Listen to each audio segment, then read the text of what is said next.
ఒక గ్రామంలో కిట్టు అనే చిన్న గాలిపటం ఉండేది. ఆ గాలిపటం నీలం రంగులో ఉండి తోక పసుపు రంగులో ఉండేది. కిట్టు ఆశగా ఆలోచించేవాడు. పండుగ రోజుల్లో పెద్ద గాలిపటాలు ఎగిరినట్టు తాను ఆకాశంలో ఎగరాలని. కానీ ఎవరైనా అతన్ని ఎగరబెట్టారంటే అది తడబడుతూ నేలకి పడిపోయేది. నేను చాలా చిన్నవాడిని అన్నాడు కిట్టు. ఇతర గాలిపటాల్లా నేను ఎగరలేను అని ఏడుస్తూ ఉండేవాడు. ఒకరోజు ఒక తాతయ్య మరియు ఆయన మనవరాలు సీత గ్రౌండ్కి వచ్చారు. సీత కిట్టుని ఎత్తుకుని మెల్లగా నవ్వుతూ చెప్పింది, మళ్ళీ ఒకసారి ప్రయత్నిద్దాం. ఆ రోజు గాలి నెమ్మదిగా వీస్తోంది. సీత పరుగెత్తింది. కిట్టు ఊగుతూ పోతూ ఉండేవాడు.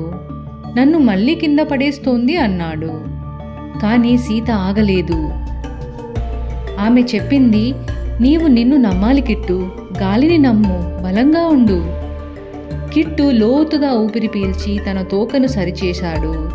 ఈసారి వెనక్కి తగ్గలేదు. గాలికి తనను అప్పగించాడు. అప్పుడు కిట్టు నెమ్మదిగా పైకి ఎగిరాడు. మేఘాల్లో నాట్యం చేస్తున్నట్టు అయిపోయాడు. అతన్ని చూసిన ఇతర గాలిపటాలు చప్పట్లు కొట్టాయి. కిట్టు ఎగిరాడు అని ఆనందపడ్డాయి. అప్పటినుంచి కిట్టు తనపై నమ్మకం పెంచుకున్నాడు. ధైర్యం, ఓపిక మరియు కొంచెం సహాయం ఉంటే చిన్న గాలిపటం కూడా ఎగరగలడని అతనికి అర్థమైంది.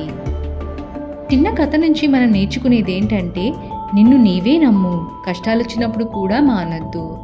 సో ఫ్రెండ్స్, మీకు ఒకవేళ ఈ కథ నచ్చినట్లయితే ఈ ఛానల్ని తప్పకుండా సబ్స్క్రైబ్ చేయండి. Thank you.